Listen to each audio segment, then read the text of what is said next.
Good morning, everyone.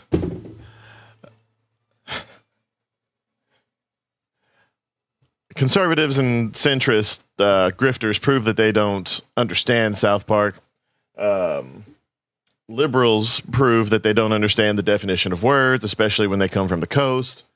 We'll check in with what Vera Dark has to say about Witcher Season 4 as it continues to spiral, and we might even check in on Fleek. And I learned that you can't use the word retard or any variant of it in your hashtags on Twitter. I'm Alfie Animus, and this is the Associated Guess. Let's get started. South Park has a very bad case of TDS, and every single next episode is always the same. So, why have they changed? Why no longer are they going after everyone? They are. They literally are. As the kids say, and I know it's cringy to say as the kids say before you say anything, if you don't understand something, shut the fuck up about it, honestly. And I've watched this whole thing. Yes, I've done research. That's right. Judge me.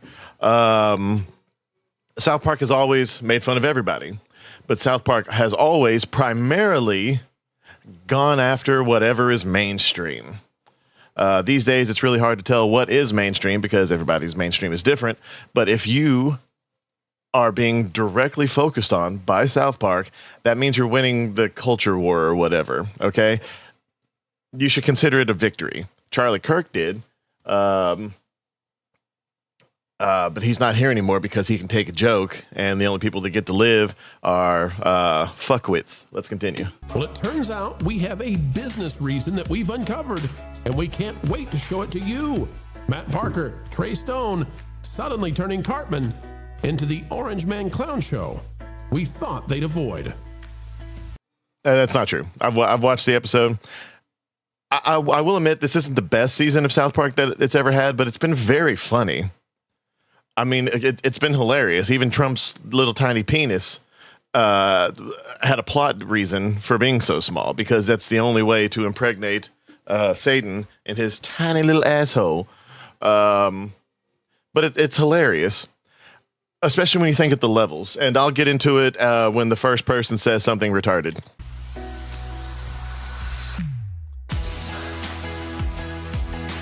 Hello, folks, and welcome back. It is the WDW Pro channel where we give you the news you need to know, often days before the drive-bys even get a whiff. And I don't want you guys to think that I'm against WDW Pro. They put out a lot of good stuff. They really, really do. They just missed it on this one due to them not really watching a show, which I understand. As someone who's going through One Piece right now, that's right now, and I've never really seen it before. It's a lot to go through.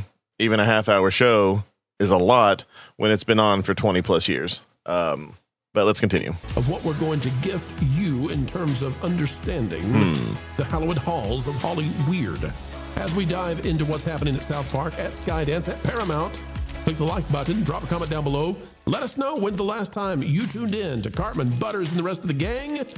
And folks, we'll tell you what's really going on. What is the game behind the guys at South Park? No, they won't.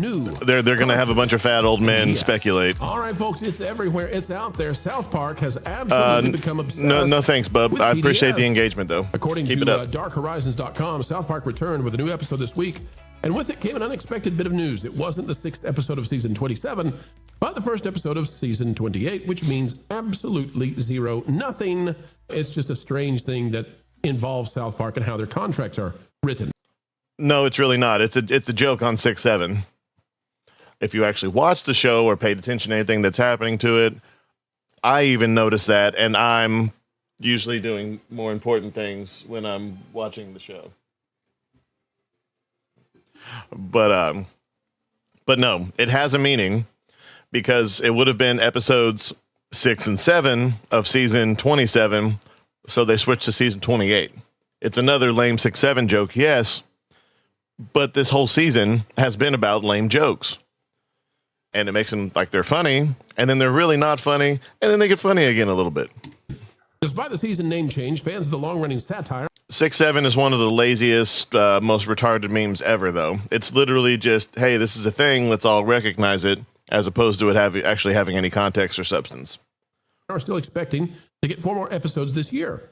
Recent episodes of the series have drawn strong viewership with its skewering of topical issues involving Trump, ICE, FCC, tariffs, along with making fun of the show's owner, Paramount, Skydance, buddies of the Orange Man. In other words, this is a season that is not bouncing all around the different topics that South Park usually does. It's literally the same as it's always been. Especially since South Park has started doing, being canonical, having any kind of canon, not just resetting at the next episode like sitcoms did back in the day. They've had a primary focus. And it's usually been pretty one-sided. These are just facts. And then they sprinkle in other things here and there, like when this episode, saying South Park sucks, making fun of themselves, making fun of Paramount, which arguably liberal executives just stop, okay? Your booty hurts because now you're the primary focus again, just like you were when South Park started, just like you were for arguably the first 10 seasons of South Park. And it's been pretty heavy hitting on the left for the last 15 plus years because the left's been mostly dominant in the media. That's how South Park rolls. They are anti-mainstream. They go against the grain. This is not them going with the grain. This is them doing what they've always done. Stop your bitching. Every single time it's on, it's about the Orange Man. Out of the hill this time we go. And who's our author? Because it's in the news.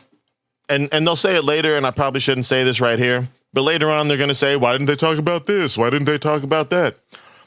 South Park hasn't done that in a long time. Most shows do that because they take anywhere from 6 to 12 months to produce because animation takes a long fucking time when you outsource it. South Park does everything in-house. They put a documentary out called 6 Days to Air. While they're not doing 6 days to air right now, they're still doing roughly 18 days to air, which is still unheard of for the median. I don't understand how anyone who's even loosely knowledgeable about South Park, everyone's seen that. Everyone referenced. These guys have seen that. They know this.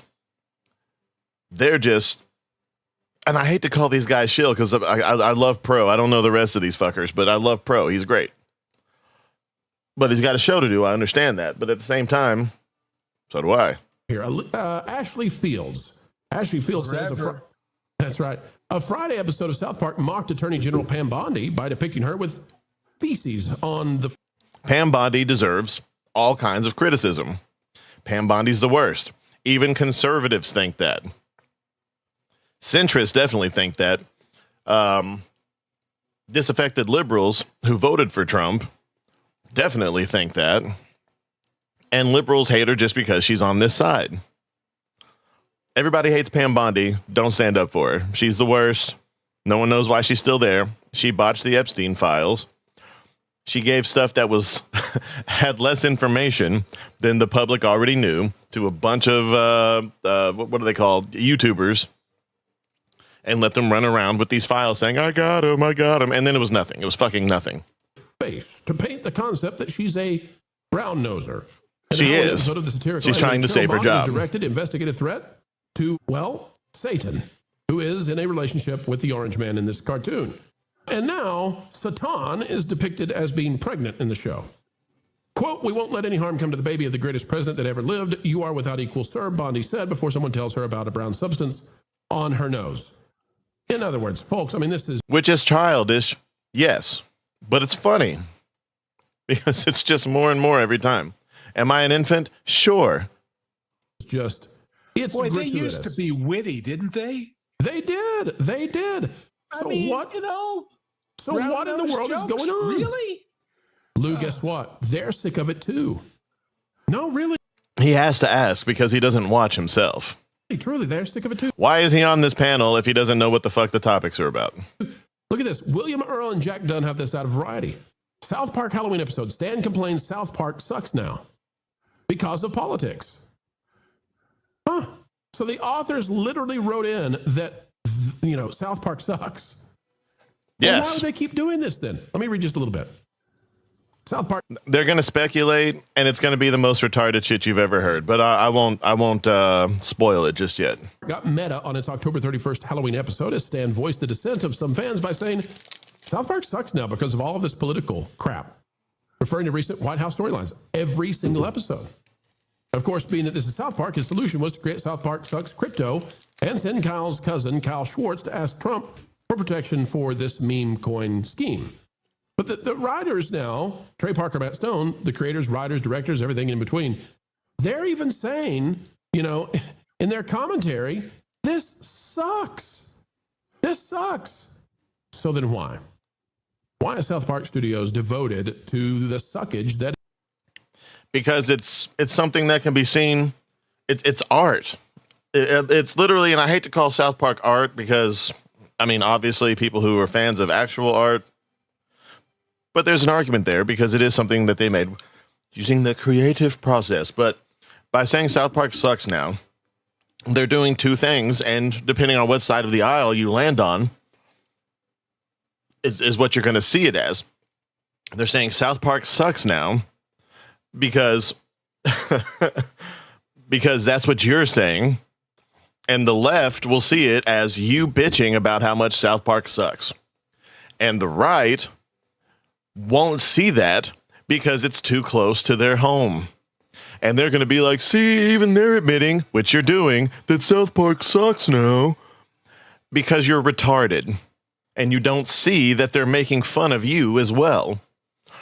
This is how they do things. They make fun of themselves while also making fun of you. And then depending on what side of the political spectrum you land on is what side of it you'll see. Me, being God, being a third party who just loves the show and really doesn't like anyone who's liberal or conservative because you're all retarded because you're stuck up your own asses these days, gets to see you tearing yourselves apart and each other. And it's endlessly entertaining if it wasn't so sad. Is TDS every single week. Well, what if I told you we have the answer? The quartering, by the way, go watch his video. He's talking about how they can't even stand it. Trey Parker, Matt Stone. But we got the answer. Don't watch the quartering. While he is, he's a little more knowledgeable than these guys because you can tell he's actually watched at least a couple seasons of South Park. It was only the seasons that did the exact opposite of what they're doing now. So don't watch the quartering. He seems like a sweet kid or a sweet guy. He's not that much younger than me, but he seems like a nice guy. But he's also retarded. Sorry, is it Jeremy? Again, you seem like a nice guy, but fuck off, dude. We got it exclusively right here. Ready? Here it is. This is what is happening. If you go to Google Trends and you search essentially almost the entirety of the show, can you believe it? Google is actually younger than South Park. So we can only go back to 2004. South Park is older than that. I think South Park goes back to 1997, if my memory serves me correctly. So Google comes in with Google Trends available in 2004. I don't know exactly when Google. Put your little mouse on the screen, buddy, so we know when all of these same peaks are, because it's not showing anything. So we don't know what this means. We can guesstimate, but come on. We'll start it, but this is as far back as you can go on Google Trends. And folks, you can see that for the early 2000s, South Park was rising, rising, and then dropping. Now, South Park had one huge, massive hit that sent it almost back to the highest level it had been since, I believe this is the World of Warcraft episode back here. What did it? Making fun of Disney's Star Wars. That's this peak you get right here. March 2023, making fun of Disney Star Wars. What got it back up again? Because look, I mean, ever since the early 2000s, South Park has been on the just decline. Truly, I mean, just the decline. This is Google searches, people wanting to watch it, trying to find it. Where is it? Been on the decline. The Disney thing popped them way up, but they didn't want to keep doing that. So they've been back down. TDS, the return, got them back up to a very big number, and then they're trying to win. They're trying to be relevant. No, they're not. And I suppose the way that they're doing it is to try to keep going with that first episode. They're desperate to not get back down where they were before. I kind of feel sorry for these guys. You feel sorry for them. They just signed a 1.5 million deal, and you feel sorry for them. You're making it hard to not think that you're retarded, Mr. WDW Pro. Come on, man. Like, look, if this is in fact World of Warcraft, like you said, not sure what this is. If this is them making fun of Kathleen Turner and the peak of them making fun of woke and all that, and that's what this peak is, and then this is them making fun of Trump, what's all this shit? All this right here is when they were going through the legal struggle with Paramount during COVID and post-COVID. Oh, wait. I can see it better on this screen. Hold on. Okay. Yeah, no apologies. Yeah.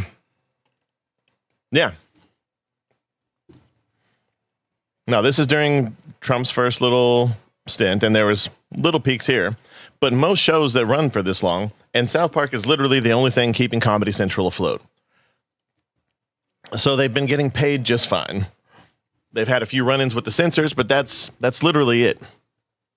For the most part, and like I said, they just signed a $1.5 billion deal with Paramount for, I think it's 50 episodes over 5 seasons. They're going to speculate other things, and they don't understand the 6-7 meme, which I don't either because it's stupid. Memes have become even lazier than they ever have been before. But no, this is during the whole chaos they had between HBO Max, or Max, whatever, Paramount Plus, and the Stream Wars, which they made episodes about.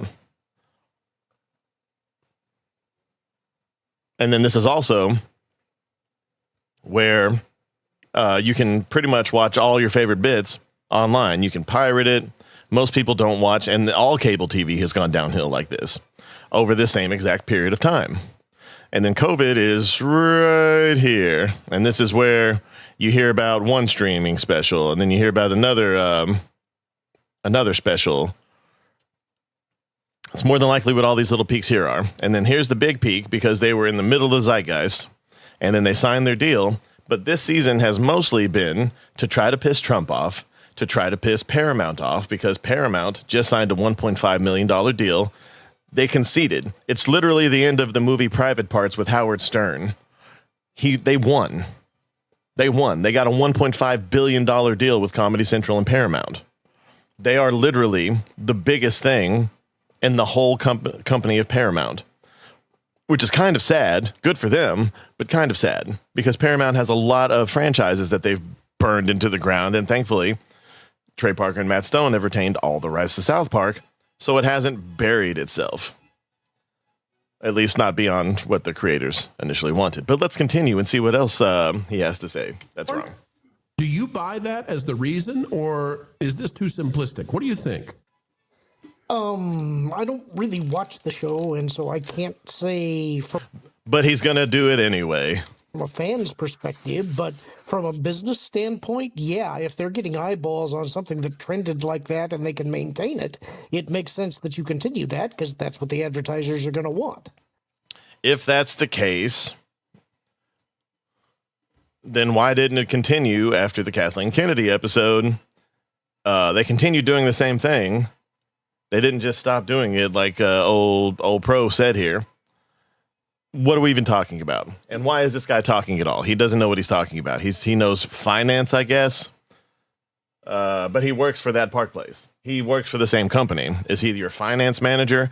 Why are you having your finance manager doing content with you?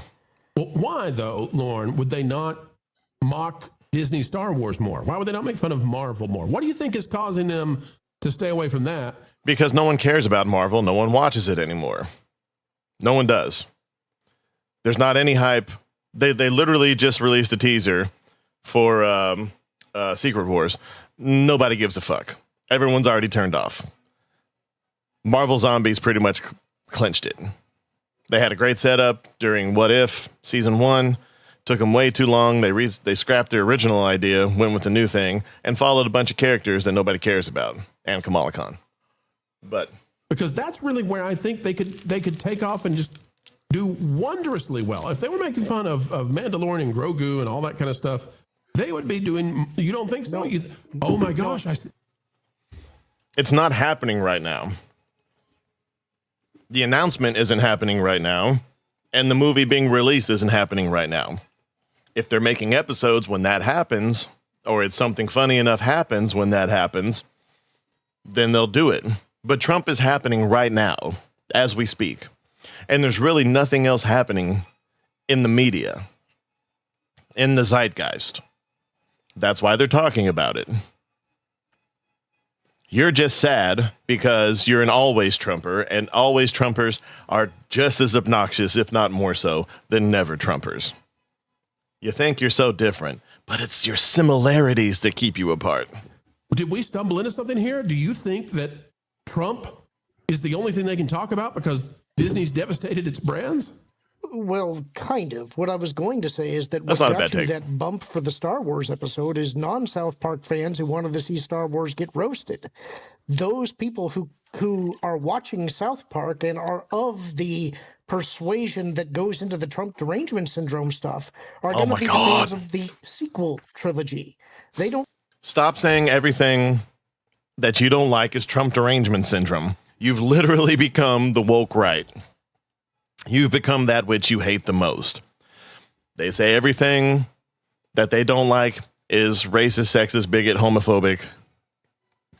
You're calling everything that you don't like Trump derangement syndrome. That's not what's happening. Your hypocrisy's showing. Fuck off. really care about the original stuff. So they're going to be the ones who want to see Trump mocked. Interesting. Interesting. Star Wars is cratered so badly that it's not an audience draw anymore, except to see them roast Disney. The only way I can see this happening, because this season has been more juvenile than most in recent memory, the only way I could even see that happening is because if Paramount is telling them to do all the Trump stuff because they hate Trump, because they're big money executives or whatever, then I could maybe see it being an explanation for why this season's been so juvenile. But it's not. It's literally a big middle finger because they just cut a big check to the South Park guys, $1.5 billion. And Paramount also simultaneously was going through a similar thing where they settled with Trump for, I think, $50 million. It was between 10 and 50 million. I can't remember off the top of my head. But that's literally it. They're making fun of all these things that are happening because they're happening as they're making South Park. They might have a few other things thrown in there, things that happened over the break, whatever. But this is what South Park's always done. And the fact that you guys are just writhing and losing your minds and calling it Trump derangement syndrome. Have I called you retarded yet? You're retarded. Oh, you think they're covered up in TDS? No. I think it's simpler than that. And that is the thing that always drove South Park is, did you see what they did last week? My God, what are they going to do next?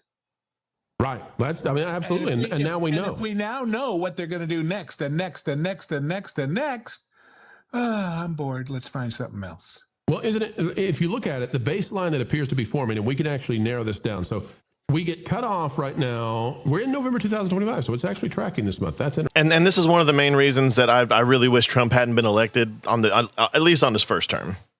And it's not because I have any love or hate for the man. It's because South Park was gearing up because they thought Trump would never win, but they thought Hillary would win. So they turned Mr. Garrison. They had Canadian Trump raped, fucked to death by Mr. Garrison. He absorbed his power through his asshole and became Trump. And then they did that because they didn't think there was any chance that he would win. They've said this. And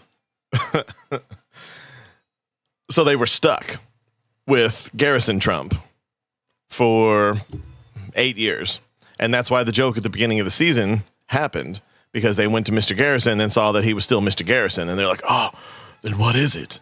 And then it's Saddam Hussein Trump. I can almost guarantee you it'll turn out by the end of the season that Saddam Hussein or somebody's still alive. He's come back to life and done all this and made the Antichrist and posed as Trump. It'll show something that he met Mr. Garrison in a bar and fucked the Trump out of him. And here we are with Saddam Hussein Trump. Same voice, same tiny penis, same mannerisms, same relationship with Satan. This is a lot of wild speculation, guys. Come on. Interesting.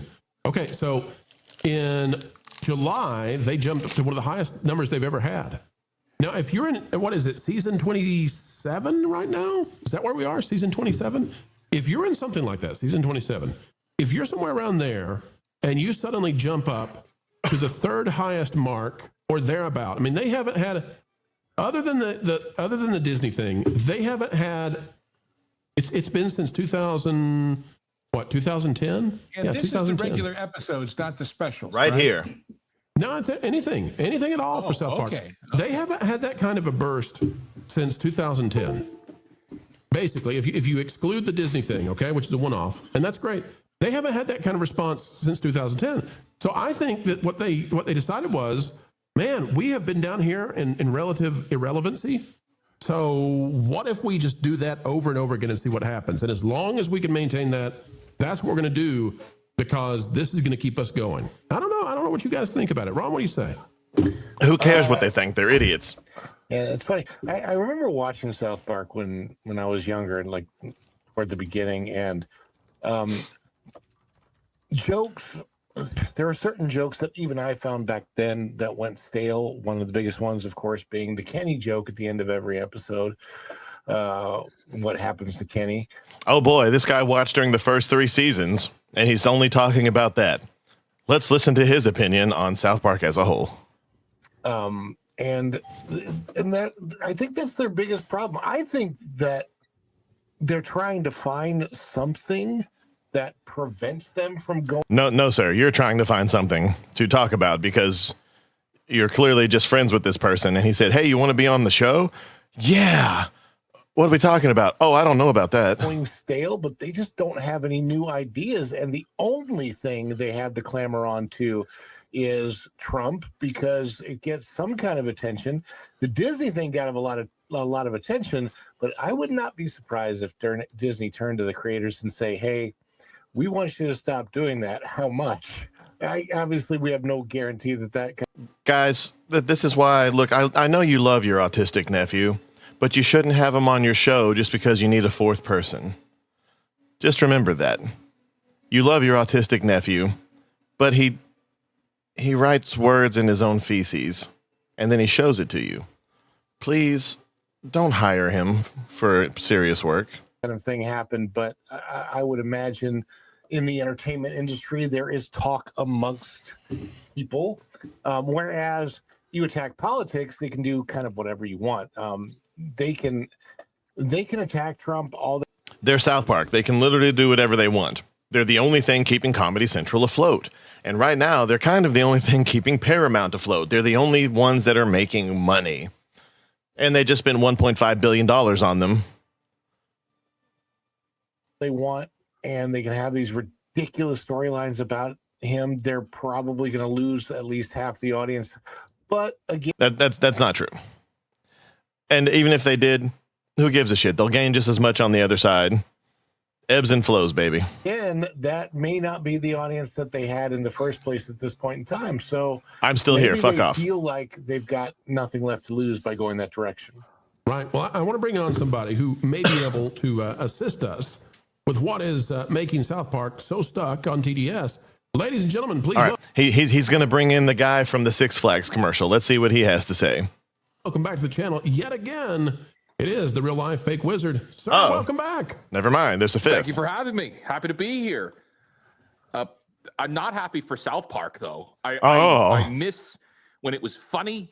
I don't think it really is anymore. I think the Trump jokes have they've lost their flavor. That was good. And I do agree that this one has become a little stale. But there's been some pretty funny episodes this season. And everyone has to agree that little fat JD Vance Fantasy Island guy is fucking hilarious. It is pure cinema. Maybe back in 2016, 2017, it's 2025. We've all watched enough late night television to get enough Trump jokes for a lifetime. I wish that they would go back to doing each episode as being an individual story like it was since heyday. And I do agree with that part. While I do love the 2 or 3 episode stints where they'll have like a trilogy or something, I do miss the days where they were serialized to where every episode was its own little thing. Ever since they switched the show over to being long-running stories, long-running gags for the entire season, it's lost my viewership. And I know for a fact, based on these analytics here, that it's lost a lot of people's viewerships. I have no interest in watching South. And that happened, I believe, right in here somewhere, if I'm not mistaken. Let me look on this other map. Hold on. What year did South Park stop resetting every episode?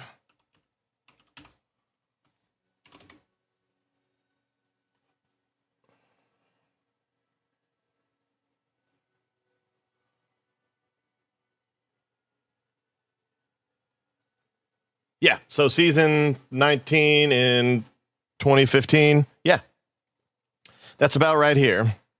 It was a big season premiere. I want to say, hold on. Yeah, so about right here. So this is, I mean, it was on a little bit of a decline right there anyway, but this is the prime time here. This is like season 8 through season 13. And then fell off. Season 15's right in here, and it's just been kind of a lull with little peaks here and there. It's been good, but a lot of people have fallen off, and I agree with him on that point. So Park anymore. Ron was making very good points before. The jokes, was he? They're just not landing like they used to, and no amount of Ron hasn't watched since season 3. Fuck off. billions of dollars seems to be able to change that. What if the idea here is that Cartman cannot compete with what the real world has become in their eyes? Now, I'm not saying that's true necessarily. I'm just saying that in their eyes, maybe Cartman can no longer compete with what's really going on. And a lot of the South Park stuff, a lot of the fun of it was that the town would kind of go crazy and they get the mob and all that. Well, man, in 2000 and beyond, it kind of went that way, eh? And so maybe they're just trying to find some kind of audience. You also have to wonder, Trey Parker, Matt Stone, maybe they got tired of Star Wars, not because of, get that to play for a minute, not because that it wasn't popular. And maybe the thing is, these guys did the Book of Mormon. They had great success with Broadway. They want to make video games. They're interested in this other stuff that's on the periphery outside of South Park. And maybe going after Trump is a way that they can ingratiate themselves and get some more business deals done in Tinseltown and Hollyweird. I don't know. But these are all options. Yeah. And yet, no, they're South Park. If they want to do something, they can do it. They can afford to do it. The same way they did with Casa Bonita, which I've heard some things I need to reference on that. the performers at Casa Bonita are now on strike because they weren't making a deal with them. I noticed somebody in the super chats mentioned that. I should give credit where credit is due. Archer Merchant did for $10 if you want to go find that. We need to tell people what Casa Bonita is. It was featured in one of the South Park episodes. Is this joke Mexican restaurant? It's not a joke. It's awesome. And performers and mariachis and whatever that we first even heard about on South Park, but then they actually bought it and renovated it and reopened it and thought it would be a big, huge hit. Okay, let's jump onto this real quick. Casa Bonita performers returned to work after 3-day strike. After 3-day strike over contracts and wages, Casa Bonita performers returned to work Sunday, but an agreement between the representing union. They have a union at this place, a pink Mexican restaurant.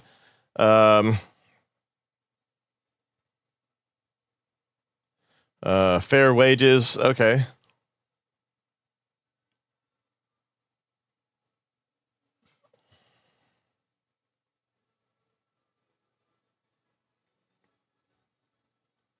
Non-striking employees did their best. Each guest was offered a $10 card for arcade games and an adult beverage. The host explained there would be no cliff divers, puppet shows highlighted in the attractions of Black Bar's Cave. Yeah, they purchased $40 million for the purchase and I think also the renovations because it was heavy because I think it was originally done in like the 70s. Offering an additional 11 cents over their last unfair wage offer.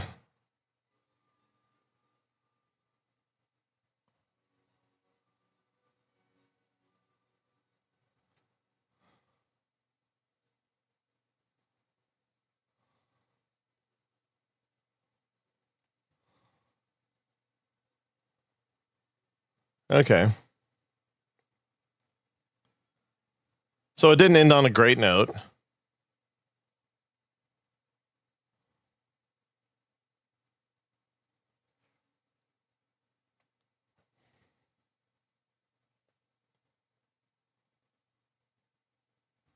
Okay, so it's still technically ongoing, but they have returned to work with the promise of more negotiations in the future. And so did the performers, who said, well, we want to get paid a little more, and they said no, and now they're on strike.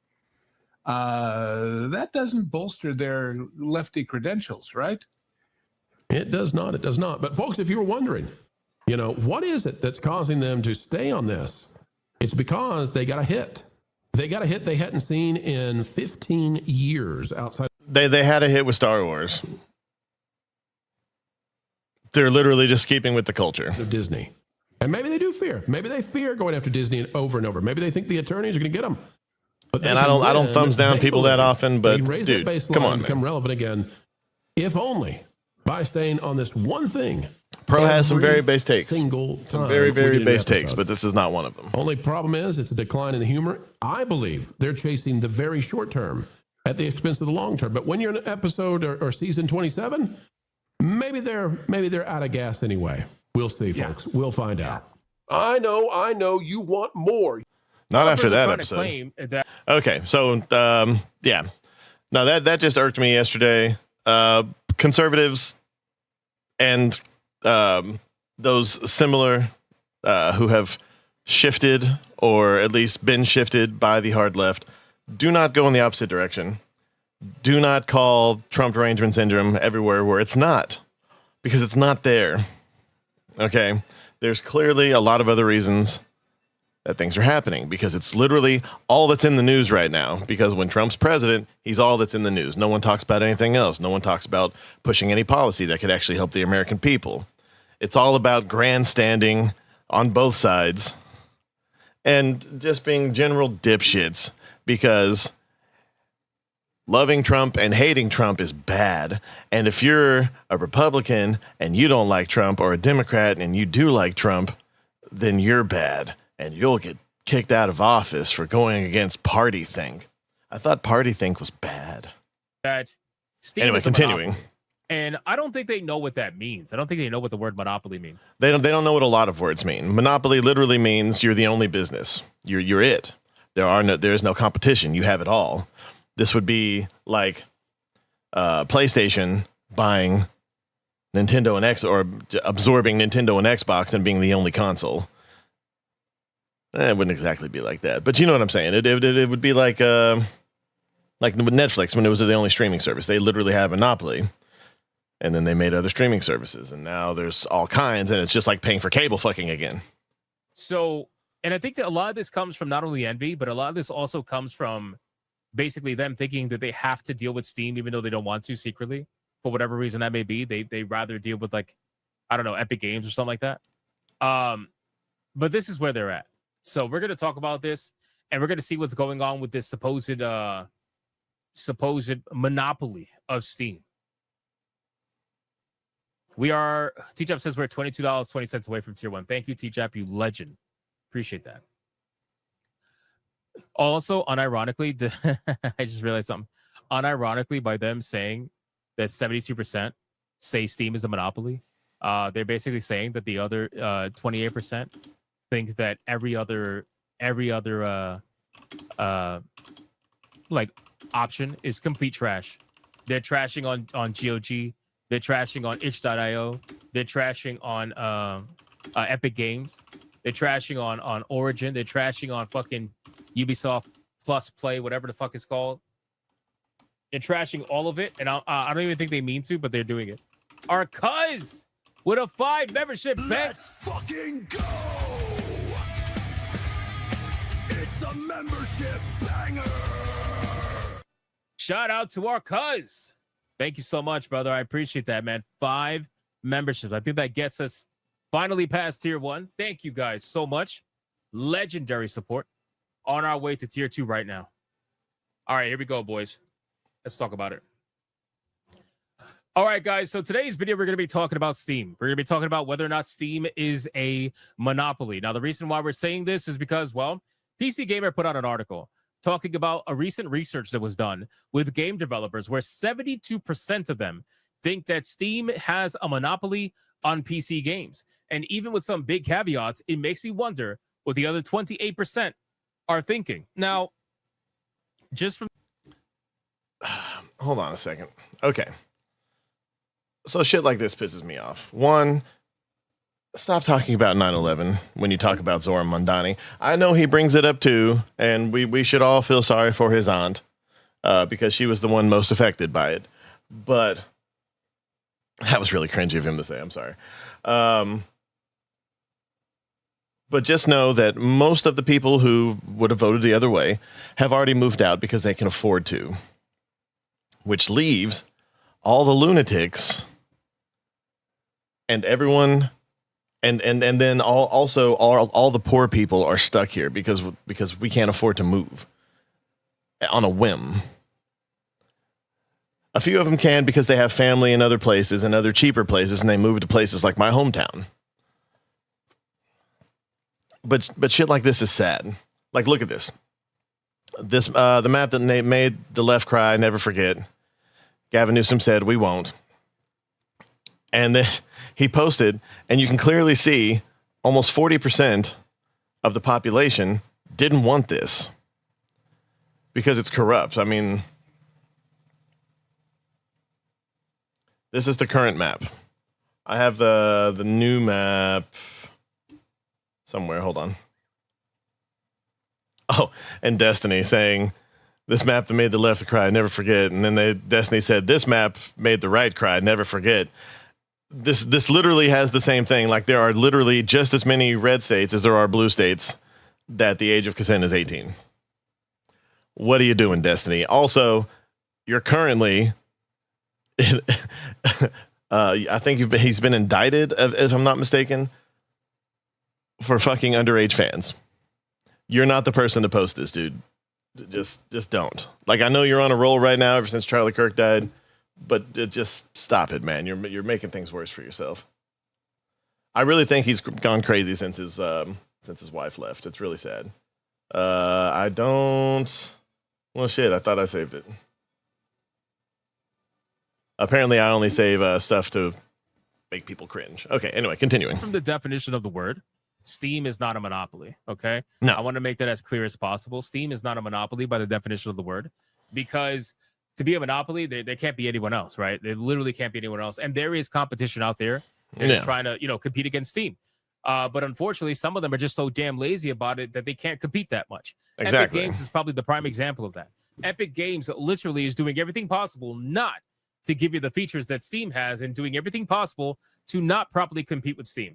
So, and that's the thing. Epic Games is the biggest contender when it comes to anyone other than Steam to buy games on PC. But they don't do half the things. They don't have the chat. They don't have. I'm pretty sure they don't have I think they have a friends list, but that's about it.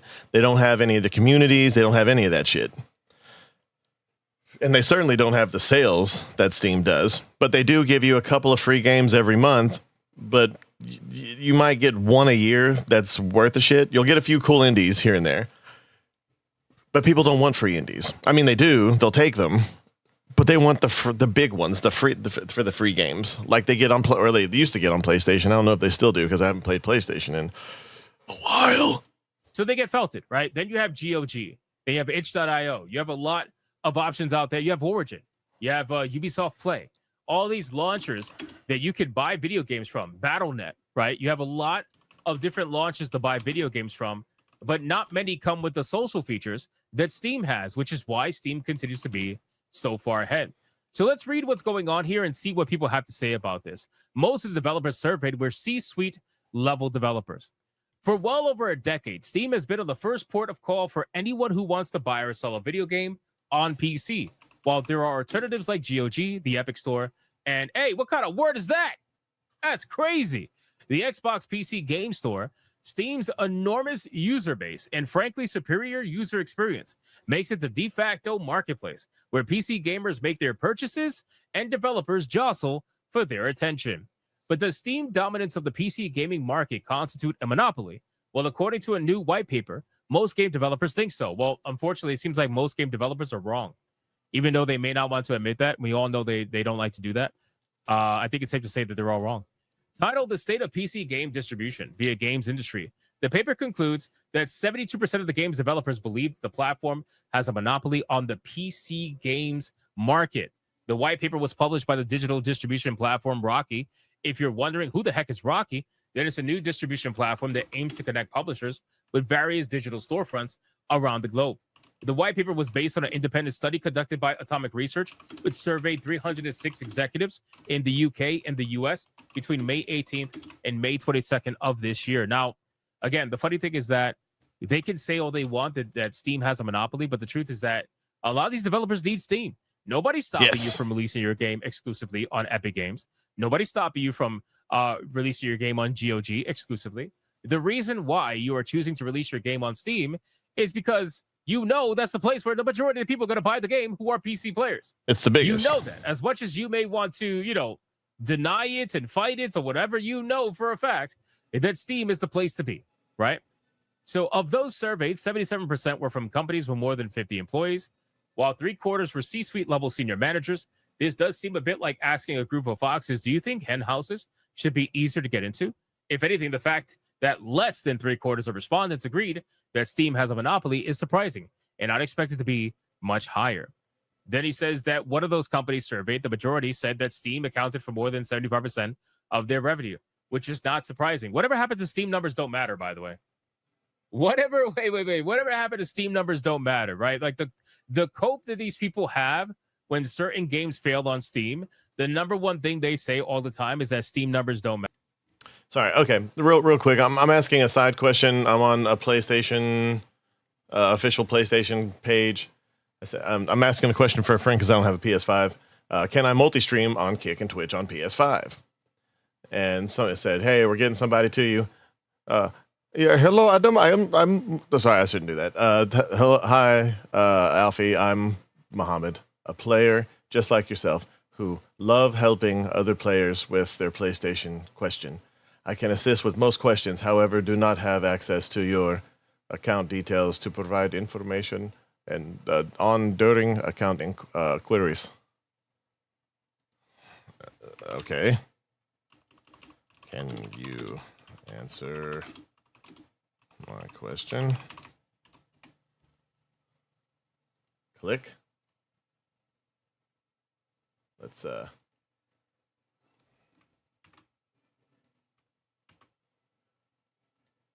click. Okay, sorry. Matter.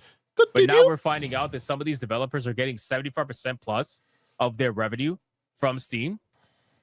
Come on, man. It's very clear that the numbers do matter. Steam accounted for 75% of their revenue, which is not surprising, but does provide a clearer idea of just how reliant many studios are on Valve's platform. More intriguing, however, are the figures regarding Steam's competition. It says 48% of respondents said they had distributed at least one game to either Epic Store or Xbox PC Game Store, while only 10% have used GOG and less than 8% have used itch.io. Given the type of studios that contributed to the survey, that latter figure is not enormously surprising. Rocky acknowledges this caveat, stating that its survey is dominated by larger companies with diverse portfolios. The greatest consensus the studio found regarded the future shape of gaming distribution, with 80% of respondents saying they expect to use alternative distribution channels alongside Steam in the next 5 years. This includes the aforementioned storefronts as well as marketplaces like GTA and Kingwin, and bundle specialists like Fanatico and Humble Bundle. So again, guys, this is one of those situations that Steam remains on top by doing absolutely nothing. Okay. It's so literally they just keep the process going. That's all they have to do. It's funny to me how developers will find any reason to bitch as long as it takes the attention off the fact that they're making shit. these days. And then they'll cry about indie games coming out and being very successful, while also just being $20. And then indie games coming out and being very successful, the higher budget ones, and just being $40. Okay, exit. Okay. But it just goes to show you, if you cut out a lot of this extra fluff that they put in, because it's not going towards writing, you're getting a lot of the gameplay and visuals, even though even those are suffering. Sorry, I stutter. Which is why you'll have them just changing complete character models for sequels for some reason. Hell, on Spider-Man, they completely They completely changed the character model for the main characters when they upgraded it for PS5. I don't know what we're doing. Making them less attractive. The men and the women, but albeit I don't understand why they're doing it. It's silly. Like these are paragons. Like most superheroes and most going all the way back to like Hercules. Do you think Hercules actually existed? No, he was a myth. He was a fable. He may have been based off a real person. Like he may have been based off Arnold Schwarzenegger for their time. Okay. But no, this is he's supposed to be the peak. He's supposed to be what you can possibly achieve if you get off your fucking ass and stop eating Cheetos. That's what these things are. They're things that we could strive to possibly get close to being, but that will likely never actually do, and just sit here and expand over our computer chairs and the debate whether or not we think thing that they did in recent chapter is really what they would have been doing or what the creators would have wanted. Literally all of this debate has just become religious commentary. Like it's just like, oh, but the creators wouldn't want it that way. So funny because they literally are not trying to compete with anybody. Steam is not trying to compete with anybody.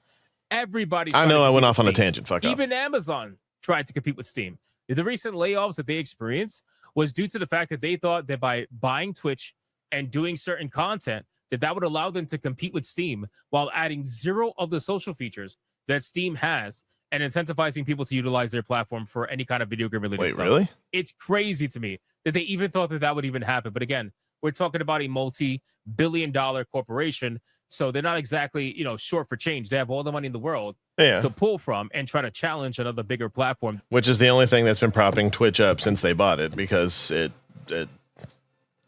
sucks. Other than being the easiest platform to get monetized on, it's also the easiest platform to get kicked off of if you don't follow the same politics as Hassan Piker. That happens to be private. It says the greatest...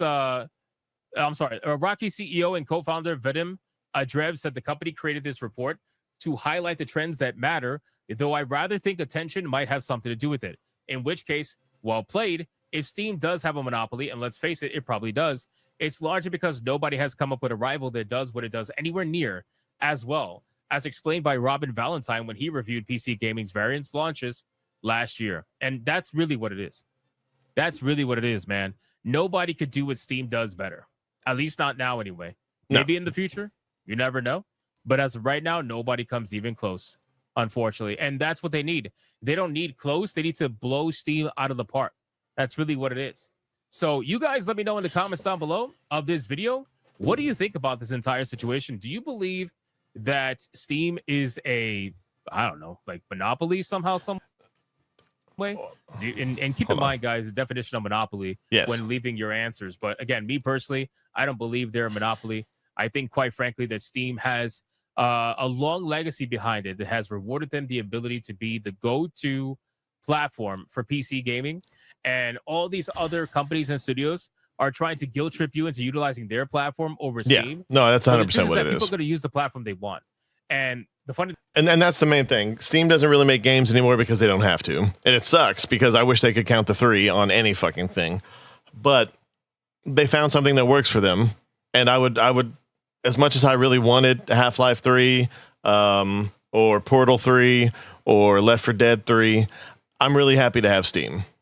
With the Steam sales, I can keep up with a lot of this stuff. I don't because I'm lazy and I work too much at my actual job, but I can keep up with a lot of stuff. I can keep pace with certain things.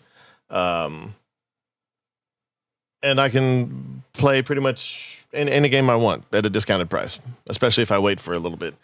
But guys, make sure you go check out Hypnotic. Make sure you check out WWDW Pro. I know I shit on them a bunch today, but they do actually have some good stuff out there. They're a really good source. They are sourced very well. I don't know why they had the retard squad on today, but Pro is really good himself. I don't know why he had these other 3 or 4 on there, including the Great Wizard dipshit. And follow Hypnotic. He's really good. I'm enjoying his videos more and more the more I see him. Let's go over to a little Twitter or X-tinction level tweets here. Let's see what Gavin Newsom has to say. In every critical category, Donald Trump is underwater. He promised to make us healthier. He promised to make us wealthier. We're sicker and poorer. And he fundamentally understands that. Why else would he call Greg Abbott saying he's entitled to 5 seats? Why else is he trying to rig the midterm elections before one single vote is even cast? He understands his position at the his position is you don't require ID at voting booths. That's the big thing. No one on the left coast, Jesus, on the West Coast or New York require ID. And these are the biggest hubs of illegal immigrants. Let's face it. If you don't check to see who someone is, they can vote for whoever. And there's people online saying that they voted multiple times. Whether or not that's true, you know it happens because it's been caught. And there's even been caught people with IDs driving trucks across country. As much as I hate agreeing with Republicans, I agree with them on this because they're right. I don't care who says what. I care about what's correct. And they're correct on this. You've inflated your numbers with illegal immigrants. You've become sanctuary states. Instead of actually putting forth any real policy on the national level to make it an easier pathway to citizenship for these people, you've incentivized them into coming across illegally, going around the actual doors. And you've refused to prosecute even the most dangerous of them. Before Trump and them started going after what I would call regular illegal immigrants, ones that just came over here and haven't really done anything, positive or negative, and some positive, sure.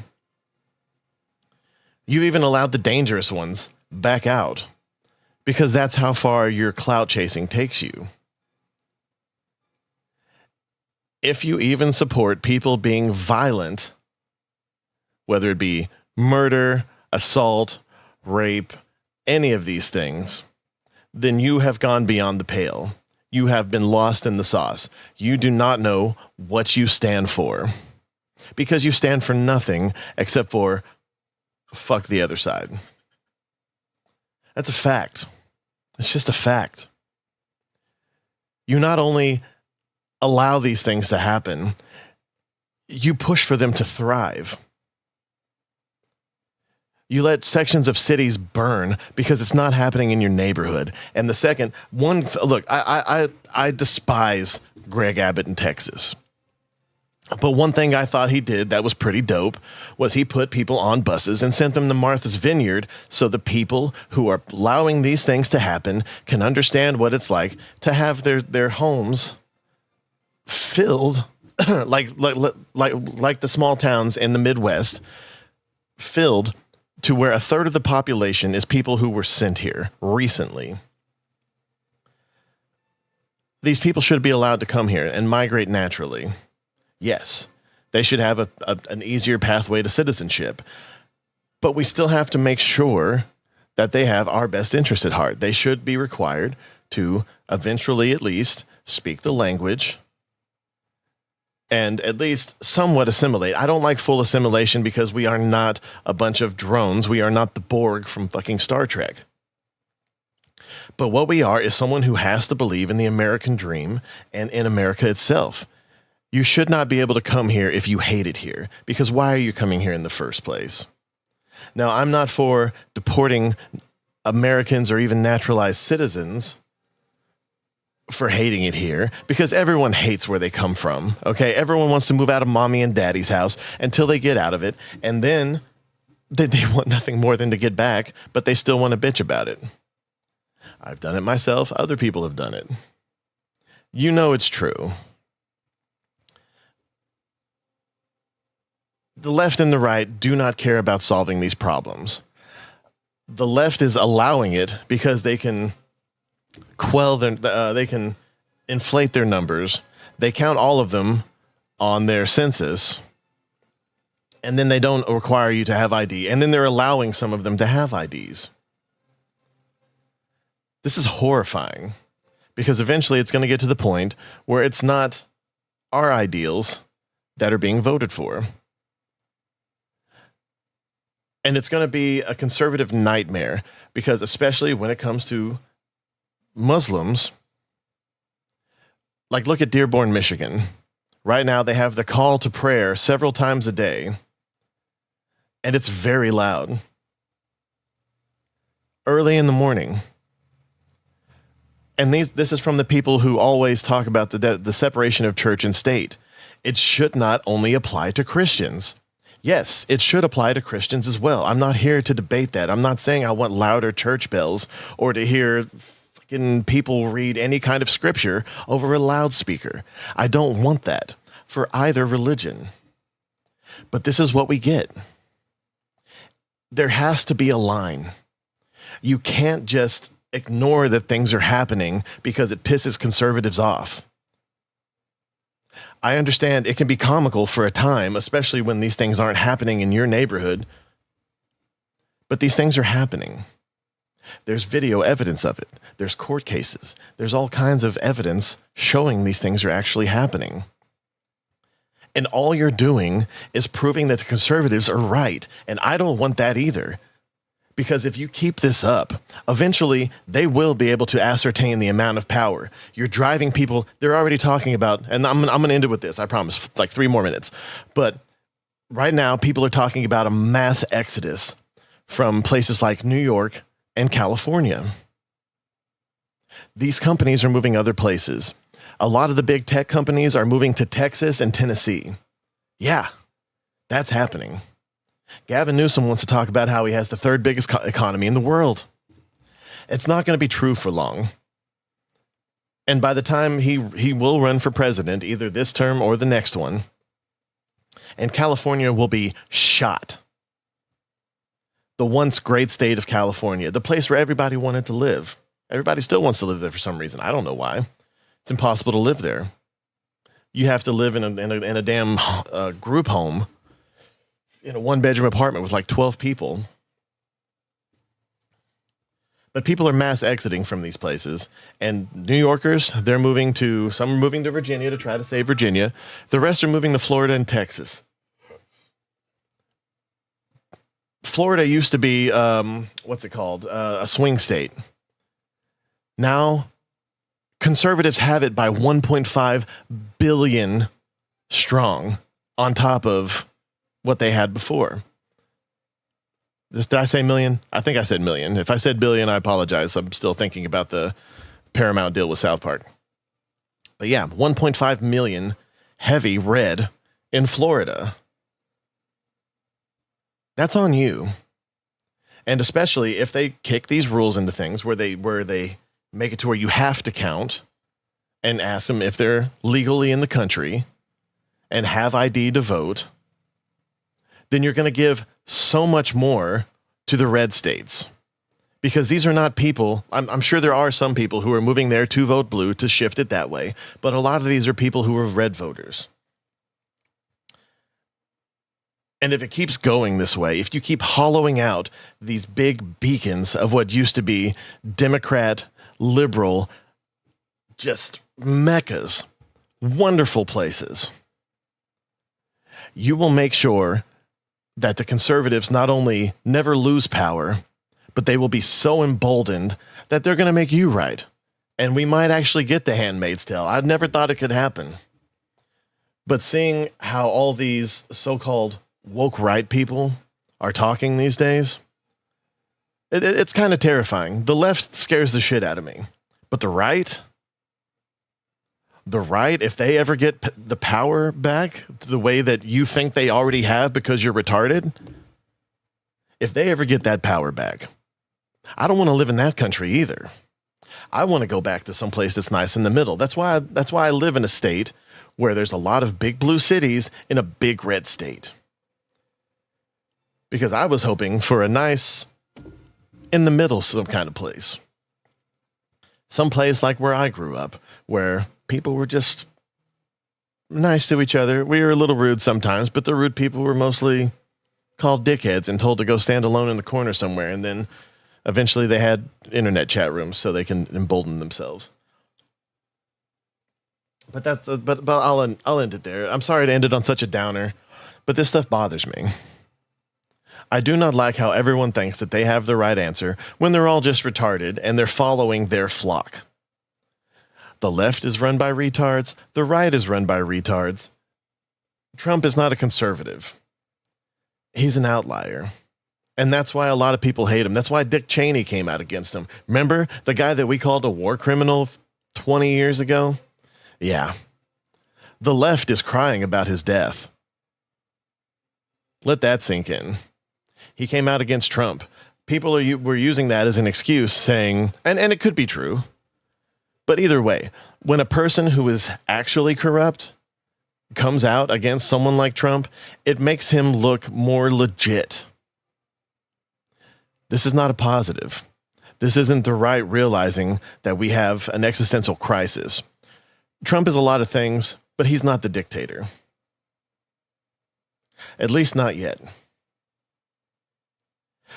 And right now, the conservatives are talking about, they're talking about ending the filibuster. Remember that thing that they were bitching about that the liberals were going to do last term, but it didn't work out? Yeah. Now the right's talking about doing it. Congratulations. Not only are you emboldening the right's full of pussies. They've literally been kicked around for the last 5-8 years, except for Trump. Now the right's getting that kind of, I don't want to call it spine because they're still mostly spineless. But you don't want to see a fully emboldened right. I don't want to see a fully emboldened right. That terrifies me.